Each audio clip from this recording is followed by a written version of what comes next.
আজ আমি আপনাদের সঙ্গে শেয়ার করতে চলেছি মাটনের স্বাদে এঁচোড়ের রেসিপি। চলুন তাহলে রেসিপিটা শুরু করি। এঁচোড়ের রেসিপি বানানোর জন্য আমি এঁচোড়গুলোকে একটু বড় বড় টুকরো করে কেটে নিয়েছি।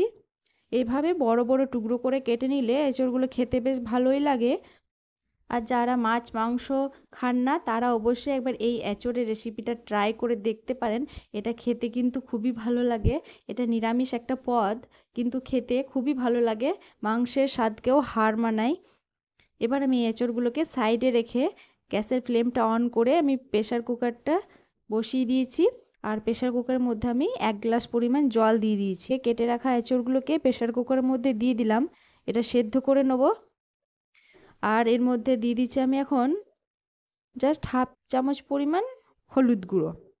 কারণ হলুদ গুঁড়োটা দিলে এঁচোড়ের মধ্যে যে কষটা বেরোয় তাতে এঁচোড়টা কালো হয়ে যায় আর দেখতে ভালো লাগে না। তাই হলুদ গুঁড়োটা দিলে এঁচোড়টা কিন্তু কালো হবে না, দেখতে কিন্তু ভালোই লাগবে।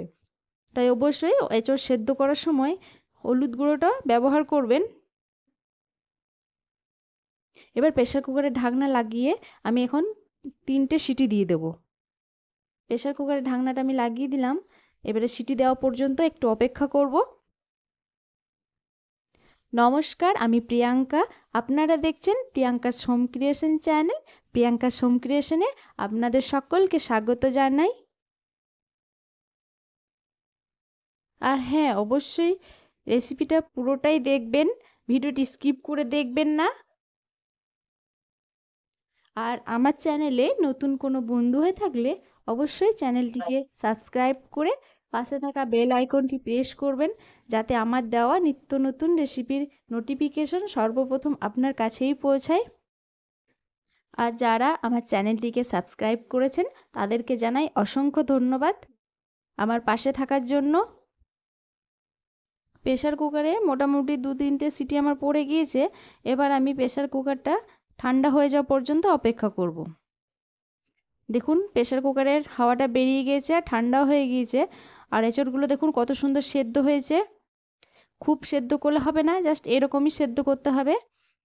এখন আমি এটা সাইডে রেখে ওভেনের ওপর বসিয়ে দিলাম একটা কড়াই। কড়াইয়ের মধ্যে যে জলটা থাকে সেটা শুকিয়ে নেব। ব্যাস কড়াইয়ে জল শুকিয়ে গেছে। এখন আমি এর মধ্যে দিয়ে দিলাম 2 চামচ পরিমাণ সর্ষের তেল। ফোড়ন হিসেবে দিলাম তেজপাতা, শুকনো লঙ্কা আর গোটা জিরে, মেথি। ব্যাস আমি যে আলু টুকরোগুলো কেটে রেখেছি এই আলু টুকরোগুলোকে দিয়ে আমি এখন এই ভেজে নিচ্ছি। এরকম যখন আলুগুলো একটু ভাজা হবে সেই অবস্থায় দিয়ে দিতে হবে পেঁয়াজ। একটা মিডিয়াম সাইজে পেঁয়াজ কেটে রেখেছি, দিয়ে দিলাম পেঁয়াজ। আলু এবং পেঁয়াজ আমি ভালো করে তেলের মধ্যে ভেজে নেব, যাতে আলুগুলো তেলের মধ্যে সেদ্ধ হয়ে যায়, সেরকম করে ভেজে নিতে হবে। আলুগুলো যখন 50% ভাজা হয়ে আসবে তখন এই অবস্থায় দিয়ে দিলাম আমি সেদ্ধ করে রাখা এঁচোড়। এবার আমি এঁচোড় আর আলু সমস্ত কিছু ভালো করে আমি ভেজে নেব। আর এই এঁচোড়ের সবজি বানাতে গেলে একটু ধৈর্য নিয়েই করতে হবে, একটু সময় নিয়ে এঁচোড়গুলোকে ভালো করে ভাজতে হবে, না হলে কিন্তু এঁচোড়ের সবজি খেতে ভালো লাগে না। আর আপনারা চাইলে আলু আমি তেলের মধ্যে ভাজলাম, আপনারা যদি চান যে এঁচোড়ের মধ্যে সেদ্ধ করে নেব সেটাও হবে, কিন্তু তেলের মধ্যে ভাজলে খেতে ভালো লাগে। তাই একটু সময় নিলেও একটু চেষ্টা করবেন যাতে তেলের মধ্যে ভেজেই করার। এবার আমি দিয়ে দিচ্ছি লবণ। দিয়ে দিলাম আমি 1/4 চা চামচ লবণ আর 1/4 চা চামচ হলুদ গুঁড়ো। আর কালারের জন্য আমি এখানে ব্যবহার করছি কাশ্মীরি রেড চিলি পাউডার। এই কাশ্মীরি রেড চিলি পাউডার ব্যবহার করলে এঁচোড়ের সবজির কালারটা কিন্তু খুব সুন্দর আসে। আর এখানে যারা বেশি ঝাল খেতে পছন্দ করেন, ঝাল খান, তারা কিন্তু এখানে রেড চিলি পাউডার ব্যবহার করবেন। সমস্ত কিছু ভেজে নিলাম। এবার আমি এখন দিলাম এর মধ্যে এখন মশলা দিয়ে দিলাম আমি আদা রসুনের পেস্ট দিলাম। এই পেস্টটা আমি 1 চামচ পরিমাণ দিলাম, বড় চামচের 1 চামচ পরিমাণ পেস্টটা দিয়ে একটু ভালো করে কষিয়ে নেব। মশলা একটু জল দিয়ে কষালেই ভালো লাগে, নাহলে মশলাটা লেগে যায়, তাই একটু জল দিয়ে দিয়ে কষিয়ে নিতে হবে।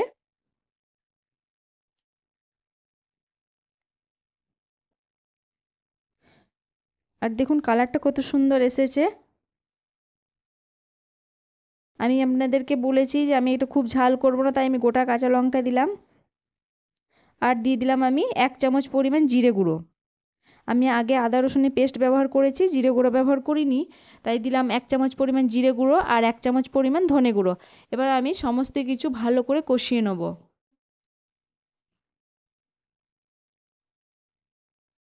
আর এই এঁচোড়ের সবজি যত বেশি কষাবেন খেতে কিন্তু ততই বেশি ভালো লাগবে, আর এর স্বাদও কিন্তু বেশ ডবল বেড়েই যায়। আমার তো এঁচোড়ের সবজি খেতে ভালোই লাগে। আপনাদের কার কার এঁচোড়ের সবজি পছন্দ কমেন্ট করে জানাবেন। এখন আমি এর মধ্যে দিলাম মিট মশলা। মিট মশলা গুঁড়ো দিয়ে আমি ভালো করে আবার কষিয়ে নেব। সমস্ত মশলাগুলো কিন্তু একসঙ্গে দিলে হবে না, একের পর এক দিতে হবে, তবেই খেতে ভালো লাগবে। একটা মশলার গন্ধ যাবে, তারপর একটা দিলে বেশ সবজিটা খেতে কিন্তু খুবই ভালো লাগে।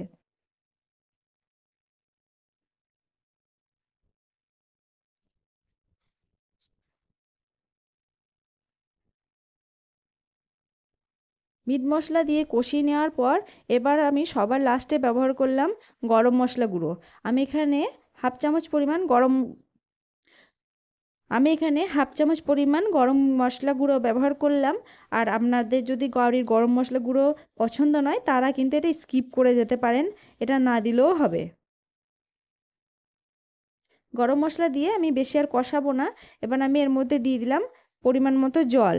এমনিতে তো আমার এঁচোড় আর আলু সেদ্ধ হয়েই গিয়েছে, তাই জলের পরিমাণটা একটু বুঝেই দিতে হবে।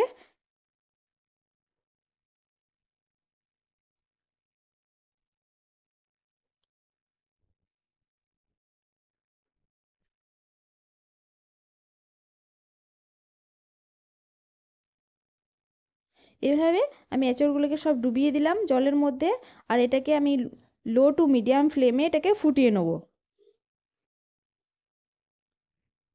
আর মাঝে মাঝে এইভাবে একটু নেড়ে নিতে হবে। যদিও সেদ্ধ হয়ে গেছে তাও মশলার ফ্লেভারটা যেন এঁচোড়ের মধ্যে আসে, তাই এইভাবে একটু উল্টো পাল্টা করে নিতে হবে।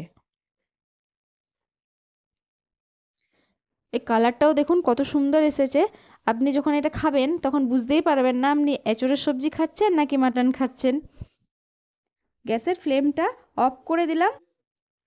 গরম গরম পরিবেশন করার জন্য রেডি মাটনের স্বাদে এঁচোড়ের রেসিপি।